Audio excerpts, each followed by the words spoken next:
اومدم تو استقلال با قوی ترین فوتبالیست که فکر می‌کردی من آرزو داشتم کنارش بشینم با هم تریاکی شدیم. بعد ما دوتا یه شب رفتیم تو خیابون جردن دیدیم برف داره میاد، ساعت 12 شب بود. گفتم حالا امشب برف دیگه بازی انجام نمیشه، اینا رفتیم نشستیم یه جایی که نباید تا 2-3 شب پای بساط بودیم. 2-3 شب رفتیم بریم خونه دیدیم برف اینقدر شد. رفتیم تا ته نیامرون نیم برف اومده بود. تا صبح ساعت 6 نشستیم تریاکیش. تو بازی نیستی، بازی تعطیل گفتیم خوابیدیم زوردیم اولیایی زنگ آقا خانم دوستم گفت آقای اولیایی، گفتم آقای اولیایی بازی نمیشه، زنگ زد گفت آقا کجایین؟ بازی انجام شد. رفیقم بهترین بازیکن اون روز شد، 2 تا گل زد و من چون دیر اومده بودم آقای پولیداری من از لیست آورد بیرون. نیمه دوم اومدم تو ترکوندیم. یه دهنشو تکون نده آقا رضا، همه‌شو میگم چون من لب خونیم خیلی خوبه.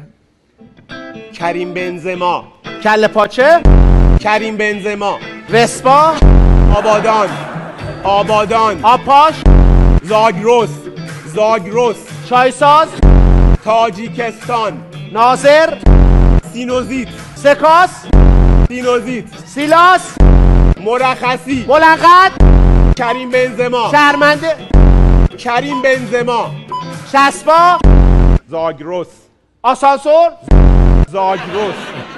زاگرس، چایساز، زاگرس، قرص، زاگرس، دای قرص، سینوزیت، سیگار، باز کن، زاگرس، دایی داره، چایی، چایساز، زاگرس، ناسوس، زاگرس، داسور، زاگرس، هاتسوس، زاگرس، سانوس.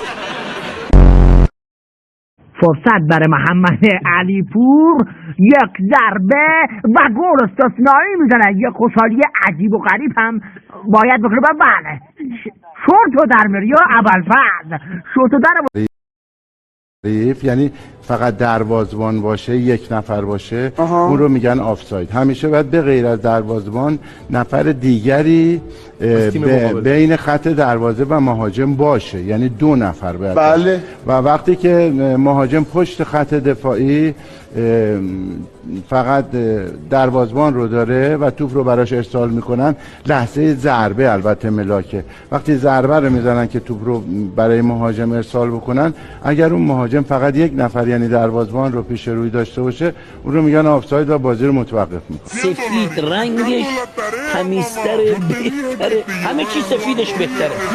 آدم سفید